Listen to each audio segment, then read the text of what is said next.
नमस्कार दोस्तों, आज की इस वीडियो में आपका स्वागत है। एक समय की बात है कि एक बहुत ही खुशहाल गांव था।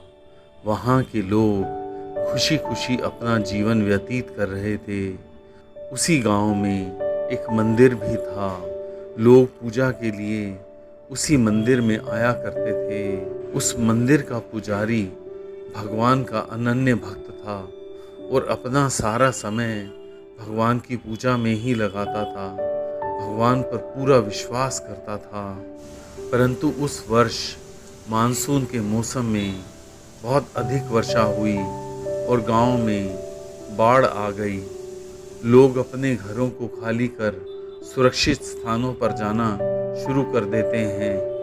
तभी किसी को याद आता है कि मंदिर का पुजारी तो अभी भी मंदिर में ही है।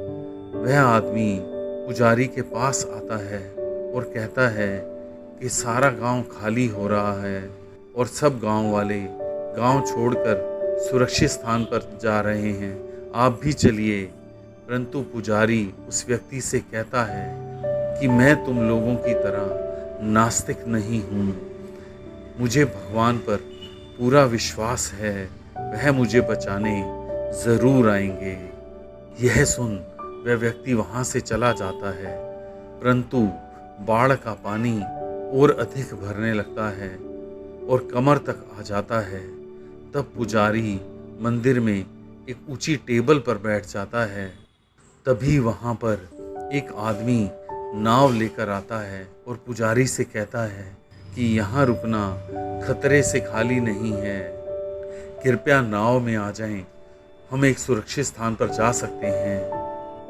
मैं आपको सुरक्षित स्थान पर ले जाने आया हूँ। परंतु पुजारी उससे भी वही बात दोहराता है और नाव को भी लौटा देता है। बाढ़ का पानी और अधिक भरने लगता है। तब पुजारी मंदिर की छत पर जा बैठता है और भगवान के आने की प्रतीक्षा करने लगता है। तभी वहाँ एक हेलीकॉप्टर आता है और हेलीकॉप्टर से एक आदमी नीचे उतरता है और पुजारी से कहता है कि इस रस्सी को पकड़ लो, हम हेलीकॉप्टर की मदद से सुरक्षित स्थान पर जा सकते हैं, हम तुम्हें लेने आए हैं। परंतु पुजारी नहीं मानता और हेलीकॉप्टर को भी लौटा देता है और कहता है कि मुझे भगवान पर पूरा भरोसा है, भगवान मुझे बचाने आएंगे, मैं यहीं उनकी प्रतीक्षा करूंगा। अब पूरा गांव पानी में डूब रहा होता है। सब मकान पानी में समा जाते हैं।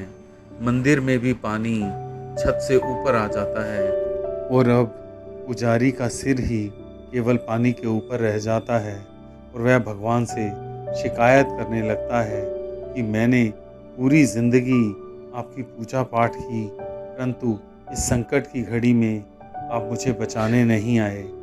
अचानक भगवान पुजारी के सामने प्रकट होते हैं और उससे कहते हैं कि अरे मूर्ख, मैं तो 3 बार तेरे सामने आया तुझे किनारे पर ले जाने के लिए, परंतु तू ही मुझे पहचान ना सका। मैं नाव लेकर भी आया, मैं हेलीकॉप्टर लेकर भी आया तुझे बचाने के लिए, अब तू ही मुझे पहचान ना सका तो गलती किसकी है। यह सुन पुजारी को अपनी गलती का एहसास हो जाता है और वह माफ़ी मांगता है। भगवान उसे माफ़ कर देते हैं और पुजारी को एक और अवसर मिल जाता है जिसे वह खुश होकर स्वीकार लेता है और भगवान उसे सुरक्षित बचा लेते हैं। क्या ऐसा आप भी जीवन में महसूस करते हो? क्या आप भगवान में विश्वास करते हो? क्या आप उसको पहचान पाते हो? क्या आप उसके द्वारा भेजे गए संकेतों को समझ पाते हो?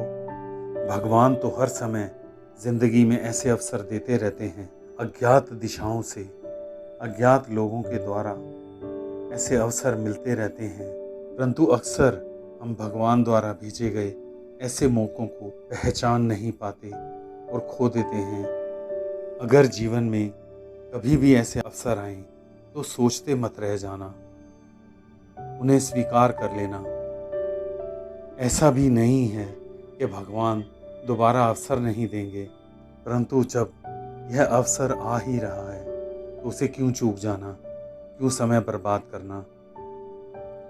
इसी प्रकार अगर कभी आपको लगे कि किसी को आपकी मदद की ज़रूरत है तो ये सोच लेना कि भगवान ने ये अवसर आपको दिया है, इस कार्य के लिए भगवान ने विशेष तौर पर आपको चुना है। भगवान का यह संकेत समझ लेना कि भगवान आपके द्वारा यह मदद उस इंसान तक पहुंचाना चाहते हैं। भगवान किसी रूप में ही हमारे जीवन में आते हैं, परंतु हमारे पास वह आंखें कहाँ हैं जो उसे पहचान सकें। इसलिए जब भी कभी कोई मदद आए या मदद करने का मौका आए ज़िंदगी में तो समझ लेना वह भगवान का संकेत है। धन्यवाद।